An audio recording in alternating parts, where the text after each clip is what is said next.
I was preparing to make my 2021 streaming setup guide. I have it on a script and I want to teach you all how I do my streams and all of that, but as I'm doing all of that and getting lazy in social media, doing stuff and staying inside due to brand new lockdown procedures, there are loads of hoopla surrounding the audio software Audacity. Wait, what's going on with Audacity? I've been using that software since forever at this point. Why are there so many hooplas surrounding it? Well, apparently it's because Audacity is spying on you. How so? Well, let's take a look. Audacity, in case you don't know, is an audio editing software that is free to download and use and also open source. For those of you who are not familiar with software development terms, open source basically means here are the tools for our software, you can use it to make your own. Which is why we have quote-unquote forks of open source softwares. Loads and loads of content creators use Audacity. I use it and I use it pretty much every time I make a video. The software's reputation is established pretty well at this point. So what's happening with Audacity? Well, in their privacy notice that they updated a couple of days ago,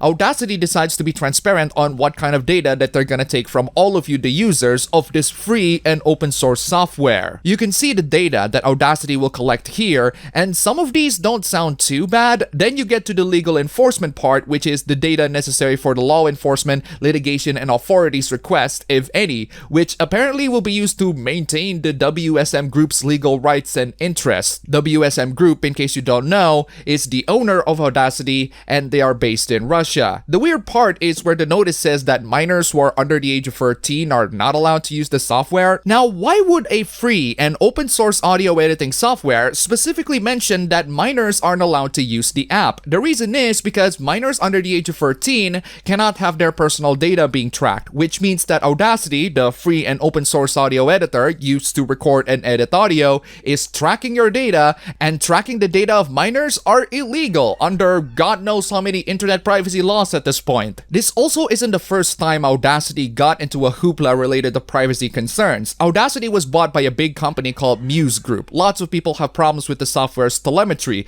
Telemetry is basically tracking your software's usage for the purpose of error checking, and not a lot of people are comfortable with that, so they backtracked on that. There are chances that they might backtrack this privacy policy in the future, but there are loads of users who are concerned by this, and they already begin to fork Audacity, which is basically to create their own version of Audacity. After all, the software is open source and the tools are free to use. So am I recording this video in Audacity?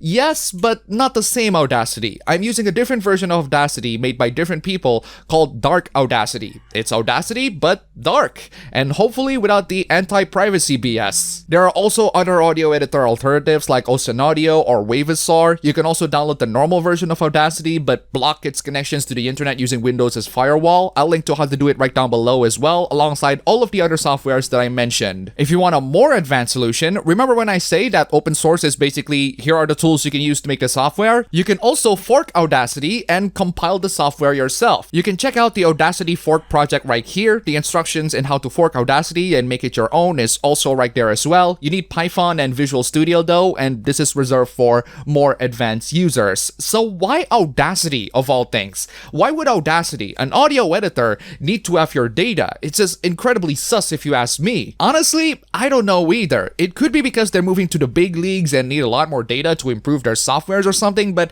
here's what I do know. I'm not really comfortable with it, even with the many guarantees that they say on the privacy notice. It's transparent, but it's also really vague. Now, with all the context being given to you, let's talk about data privacy. This has been quite the concern for a lot of people on the internet. They are worried that their data is going to be leaked somewhere, somehow, and people are going to use those data in an incredibly malicious way. We, of course, as consumers of this World Wide Web, are concerned about the risk of data leaking over the parts of the internet, especially data that we don't want to get leaked. Here's what I believe about the internet. If you take one step on it, you're going to have to give some form of information, including legitimate ones. That information has a chance to be in the hands of shady dealers. It can be corporations, it can be the dark web, it can be the black market, doesn't matter. Point is, once you take a step here, once you do your activities here, especially since some of us are entering new lockdown phases and procedures, you are surrendering your information into the clouds. So if anyone is complaining that certain softwares, apps, or websites are doing some shady anti-privacy stuff,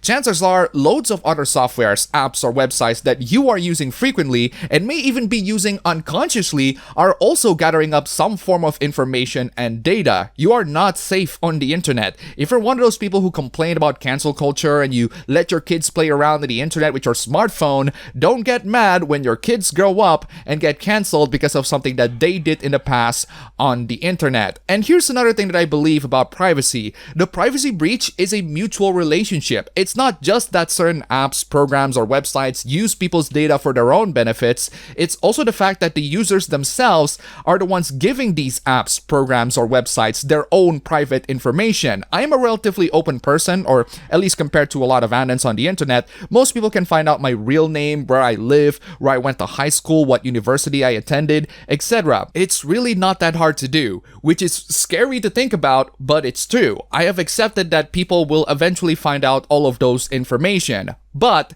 I make YouTube videos. I'm a public figure. Not a popular one, which is fine, although some organizations might think differently on that, but a public figure nonetheless. If I want to be really private, I wouldn't be making YouTube videos and showing my face on my stream all the time. But just because I'm a public figure doesn't mean I am open to giving everyone the information that I have. There are many other information that I don't want people to know, like my passwords, my PIN numbers, the email that I use to log into all social media that I have, the email that I use for my electronic payments, etc. Unfortunately, loads of passwords got leaked almost every year at this point in many different websites. There's a website that will let you know if your account got hacked and its passwords got leaked. It's called Have I Been Pawned? You can check it out in the description. Type in your email and the website will check to see if your email has been a part of a breach. There are loads and loads of data leaks and breaches that happened in the past couple of years on even big websites like Facebook, especially Facebook, and your account might be affected by it. If your account got caught in any of these leaks, please go to the websites that got hacked, change your password, and activate two-factor authentication. If your information is still out there, at least your account is still yours to have,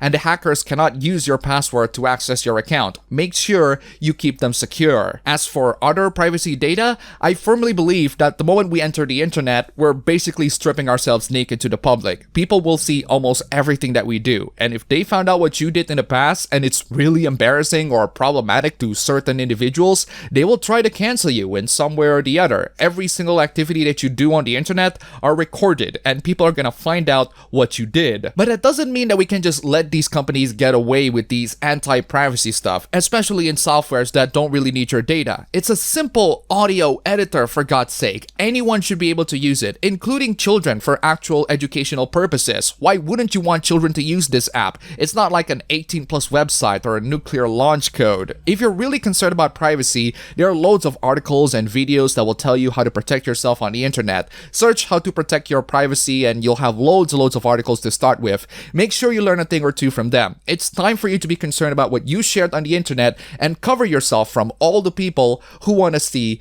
your private bits. That's all for the video today. If you like it, you can go ahead and click the like button and subscribe for more. If you wish, you can donate to me, links down below, and thanks for watching.